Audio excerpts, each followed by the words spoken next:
What's going on, everybody? Ghostly Whispers here, back with a new video, and in this edition we are going to talk about pretty much about my life. So get back, relax, take your shoes off, and I apologize if you hear traffic going up and down the road. I can't control that. But anyway, let's get on with the video.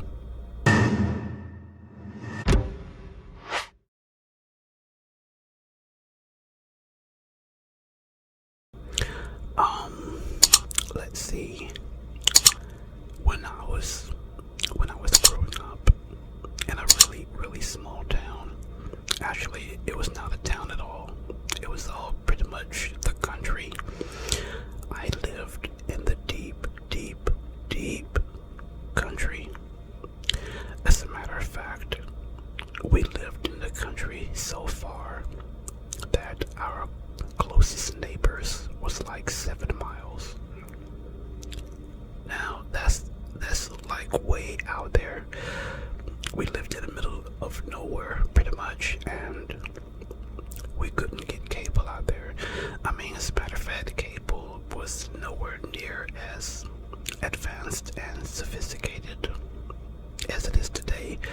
I mean, we just had regular rinky-dink cable, but we lived so far out there that we couldn't get it. So the only thing that we had was a little small black and white TV with rabbit ears. We didn't have indoor plumbing, so we got our water from a well.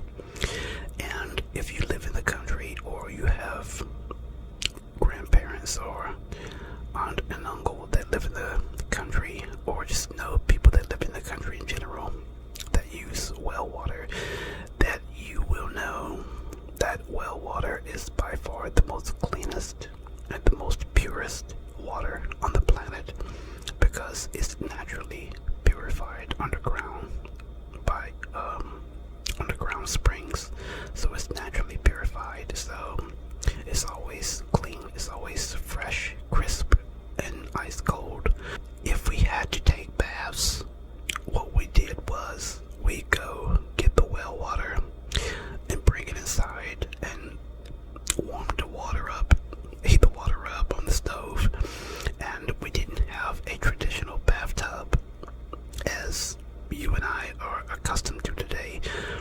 We had a big round metal tub that we pretty much bathed in. We just poured the hot water in it, added soap, and took baths like that one at a time.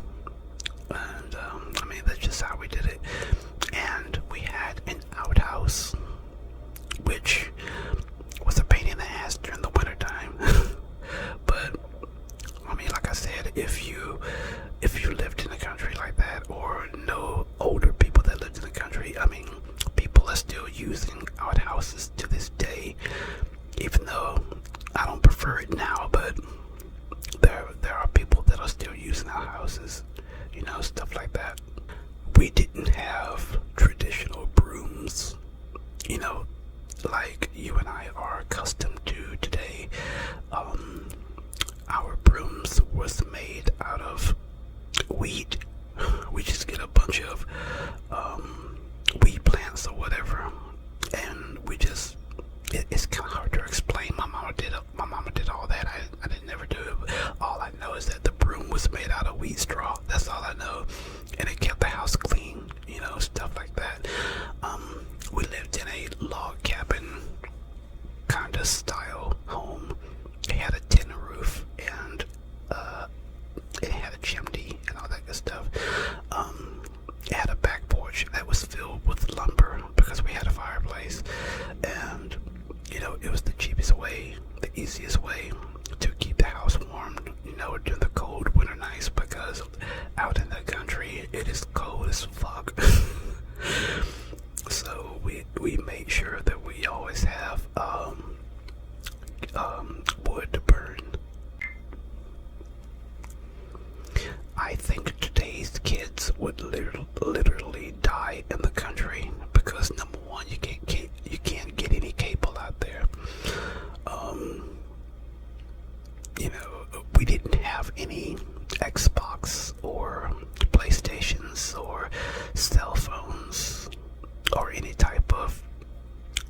devices, any type of technology, because none of that stuff was invented yet.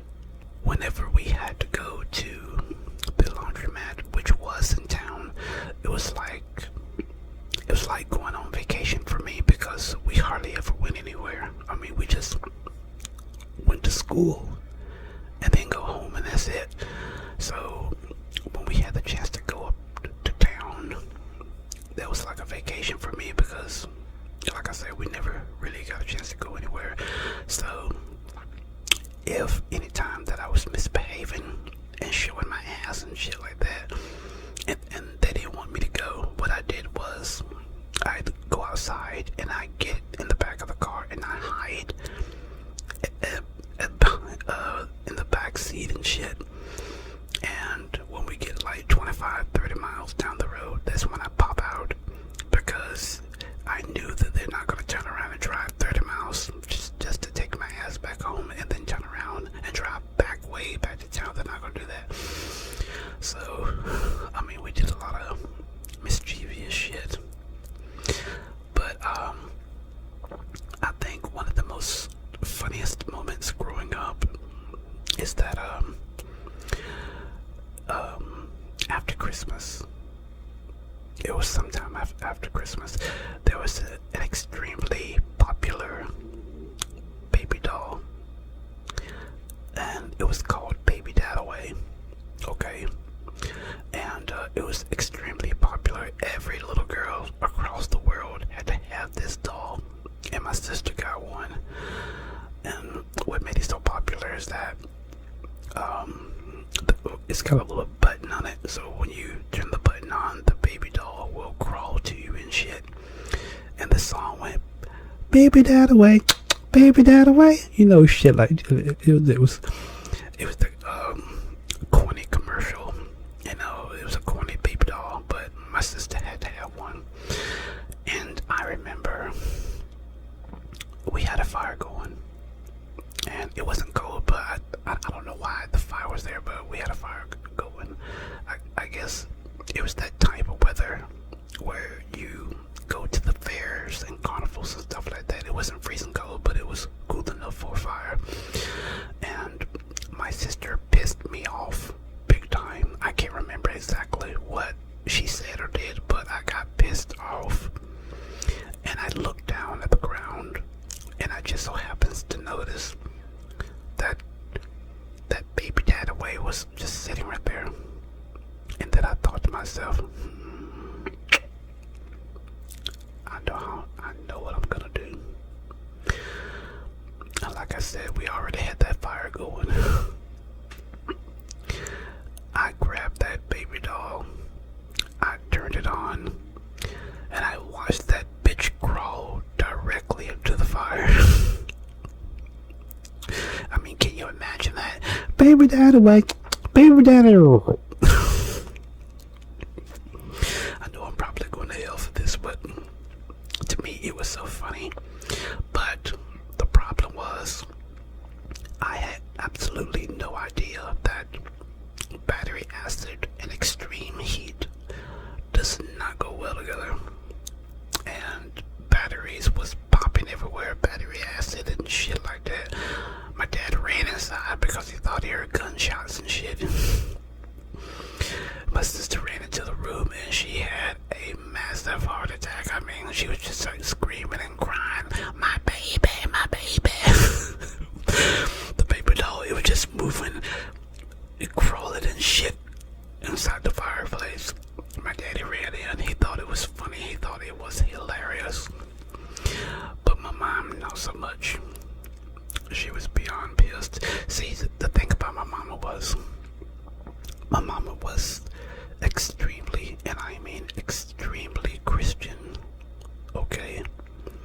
To her, watching a music video was like the devil. You know what I'm saying? I mean, she wasn't that bad like Bobby Boucher's mom from The Waterboy. Y'all know what I'm talking about. She wasn't that bad, but she was a really, really strict Christian lady. And like I said, my mom, she told my dad, "You need to do something about this." So I didn't get a whooping or anything. Like, oh my god, my stomach's growling. Y'all hear that? I didn't get a whooping or anything like that.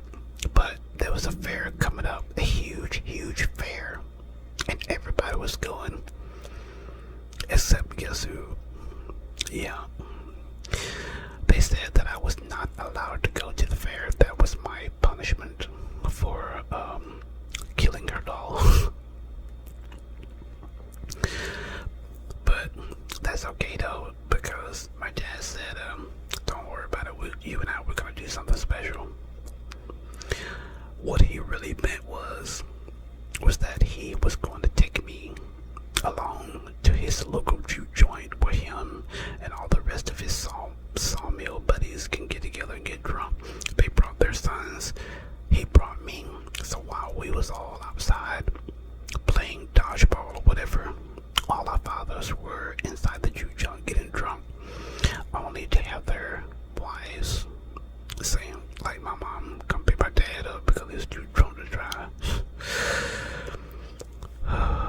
If I was to sit here and tell you about the crazy, crazy stuff that goes on, that went on in my life, this video would be several months old or several months long. It's crazy. It's crazy. It's crazy. I remember when my stomach. I hope y'all don't hear that shit. I'm sorry. I need to get up and get something to eat. But I remember every Saturday morning, the airplane used to come by and spray insecticide all over the planet, all over the cottons. They fly real low, and we always go outside and wave to them, and they always wave back at us.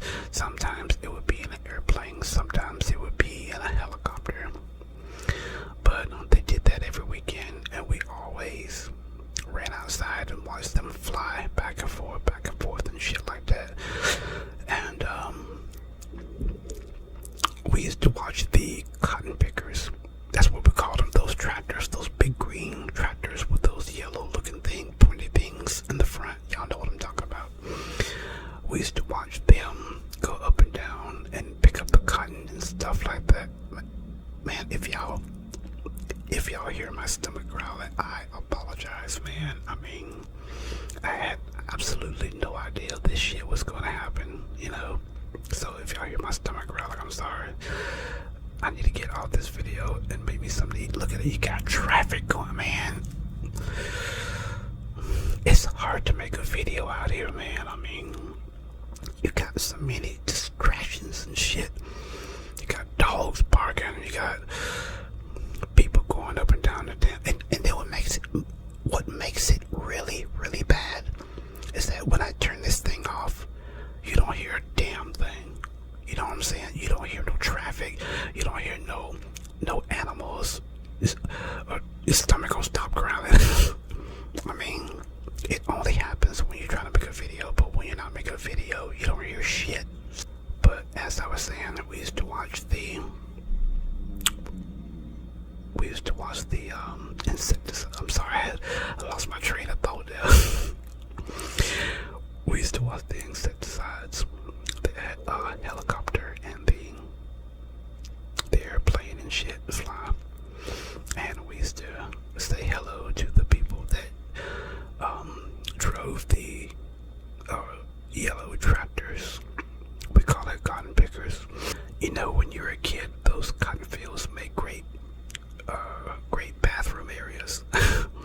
Not trying to sound nasty or anything like that, but you know, when you gotta go, you gotta go. And